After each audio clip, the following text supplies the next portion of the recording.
السلام علیکم۔ ہمارے کچھ رشتہ دار سعودی عرب میں کام کرتے تھے۔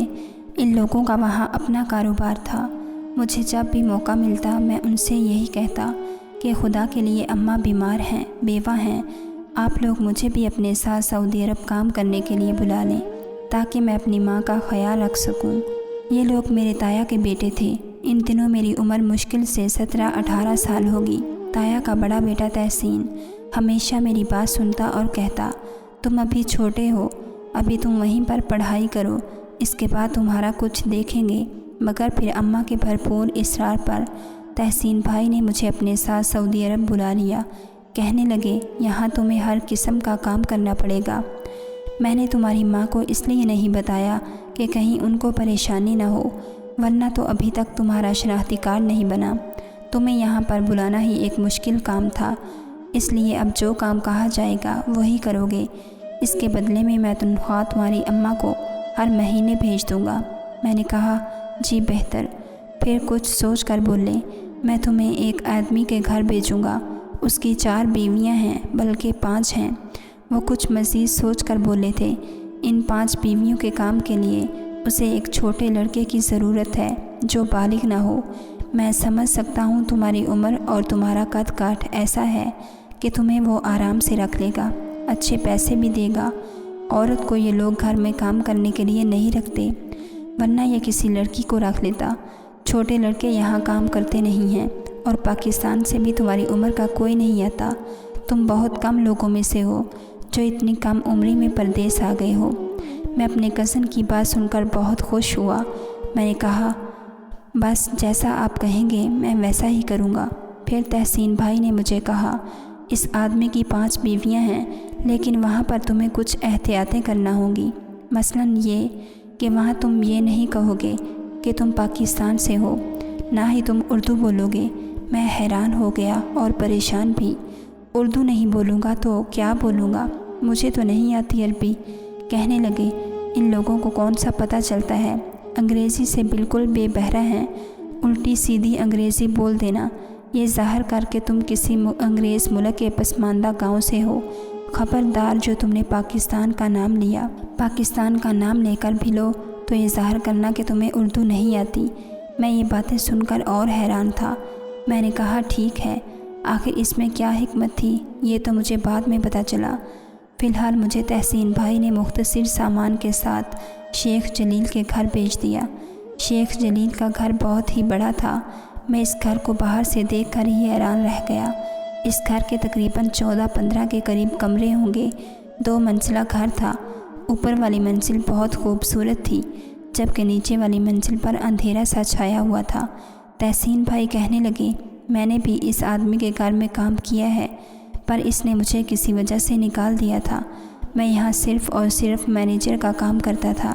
اس گھر کے مسئلے بہت ہوتے ہیں، اس لیے اگر تم دل لگی سے کام کرو گے، ان مسئلوں کو نمٹاتے رہو گے تو تمہاری زندگی آسان ہو جائے گی۔ یہ آدمی تمہیں تمہاری سوچ سے بڑھ کر دے گا۔ اس کی زندگی میں سب کچھ ہے لیکن سکون نہیں۔ ان کی باتیں سن کر میں پر امید ہو گیا، پر یہ نہیں جانتا تھا کہ اس گھر میں آ کر میری زندگی اور میری سوچ بدلنے والی ہے۔ خیر، تحسین بھائی نے مجھے اس آدمی سے بھی ملوایا تھا۔ شیخ جلیل نہایت خوش اخلاق قسم کا آدمی تھا، پر اس کے چہرے پر ایک عجیب درد تھا۔ اسے دیکھ کر لگتا جیسے وہ زمانے بھر کا ستایا ہوا ہو۔ اس کی آنکھوں میں ویرانی سی تھی۔ میں حیران تھا۔ جلیل بھائی کے بارے میں تو مجھے میری تحسین بھائی نے یہ بتایا تھا کہ ان کی 5 بیویاں ہیں۔ 5 بیویوں کے ہوتے ہوئے کوئی آدمی کیسے ناخوش ہو سکتا ہے، یہ بات میری سمجھ سے باہر تھی۔ بہرحال میں نے تحسین بھائی کو خدا حافظ کہا۔ وہ مجھے یہاں چھوڑ کر اپنے بندے کے ساتھ واپس چلے گئے۔ ان کے جانے کے بعد عربی آدمی نے مجھے دل پر ہاتھ رکھ کر سلام کیا اور ایک لڑکے کی طرف اشارہ کیا جو کہ اسی کمرے میں کھڑا تھا۔ اس لڑکے سے کہا کہ اسے باہر لے جاؤ۔ وہ لڑکا مجھے جانا پہچانا سا لگا تھا، بار بار پیچھے مڑ کر دیکھتا، پھر مجھے بڑی رازداری والے انداز میں اوپر لے کر گیا۔ اس لڑکے سے کہا کہ اسے باہر لے جاؤ۔ وہ لڑکا مجھے جانا پہچانا سا لگا تھا، بار بار پیچھے مڑ کر دیکھتا، پھر مجھے بڑی رازداری والے انداز میں اوپر لے کر گیا۔ سیڑھیاں چڑھ کر اوپر آتے ہی سرگوشی والے انداز میں بولا، مجھے پتہ ہے کہ تم پاکستانی ہو، میں بنگلہ دیشی ہوں، لیکن خدا کے لیے یہاں پر اس بات کا پرچار مت کرنا کہ تمہیں ہندی یا اردو سمجھ آتی ہے۔ اس کی بھی ایک خاص وجہ ہے جو تمہیں بعد میں معلوم ہو جائے گی۔ میں حیران تھا کہ ہر کوئی مجھے یہی بات کیوں کہہ رہا ہے۔ کیا شیخ کو کسی کے پاکستان ہونے سے مسئلہ تھا؟ اگر تھا تو تحسین بھائی کے ساتھ تو وہ اس طرح پیش آیا تھا جیسے کہ وہ ان کے دوست ہوں۔ خیر، مجھے اس لڑکے جس کا نام پٹیل تھا مجھے سارا کام سمجھا دیا۔ اس نے کہا تھا کہ اس آدمی کی 5 بیویاں ہیں، ان کو کبھی نہ کبھی کوئی نہ کوئی کام پڑ جاتا ہے، اسی لیے ان کو باہر جانے کی ضرورت ہوتی ہے یا پھر گھر بیٹھ کر ہی وہ کوئی چیز منگواتی ہیں۔ تم کو فوراً ہی ان کو سب کچھ لا کر دینا ہے جو وہ مانگیں گی، اور ہاں، کسی سے کوئی بات پوچھنے کی ضرورت نہیں۔ اب تمہارے ذہن میں یہ بھی سوال آ رہا ہوگا کہ شیخ کی 5 بیویاں کیسے ہیں، کیونکہ یہ تو مسلمان ہے، مسلمان بس 4 بیویاں ہی رکھ سکتا ہے۔ میں نے ہاں میں سر ہلا دیا۔ بات یہ ہے کہ جو نیچے والے پورشن میں سب سے کم عمر والی لڑکی رہتی ہے اس کو شیخ نے طلاق دے دی ہے۔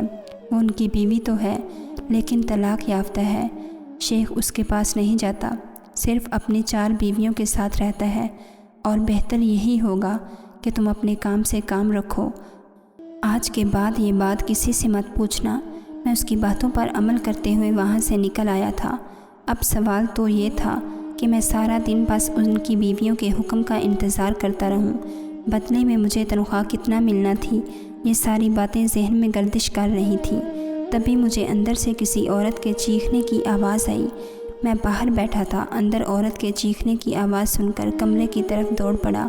میں نے دیکھا اندر ایک عورت بری طرح چیزیں توڑ پھوڑ رہی تھی۔ وہ جوان لگتی تھی، اس کی عمر مشکل سے 27 یا 28 سال ہوگی، جبکہ وہی شیخ جو تھوڑی دیر پہلے مجھے کمرے میں ہدایات دے کر گیا تھا وہ اسے چپ کروانے کی کوشش کر رہا تھا۔ لڑکی بری طرح رو رہی تھی، جبکہ وہ عربی آدمی بڑی ہی فکر مندی میں اسے چپ کرواتا تو کبھی نیچے بیٹھا کہتا، لیکن وہ لڑکی کوئی بات سننے کے موڈ میں نہیں تھی۔ میں ڈر گیا کہ کہیں عربی کی باتیں چھپ کر سننے سے مجھے یہ نوکری سے نہ نکال دیں۔ فوراً ہی وہاں سے واپس آ کر اپنی جگہ بیٹھ گیا۔ 2 منٹ گزرے ہوں گے، کھٹاک سے دروازہ کھلا۔ وہ عورت اپنی چیزیں سمیٹتی ہوئی وہاں سے باہر جانے لگی۔ عربی اس کے پیچھے پیچھے دوڑا۔ میں نے اپنی نظریں جھکا لی تھیں، پر اس لڑکی نے اس آدمی کی کوئی بات نہیں سنی اور وہاں سے بھاگتی ہوئی چلی گئی۔ اس کی آنکھوں سے آنسو بہہ رہے تھے، لگتا تھا کہ وہ بہت بڑے کرب میں مبتلا ہے۔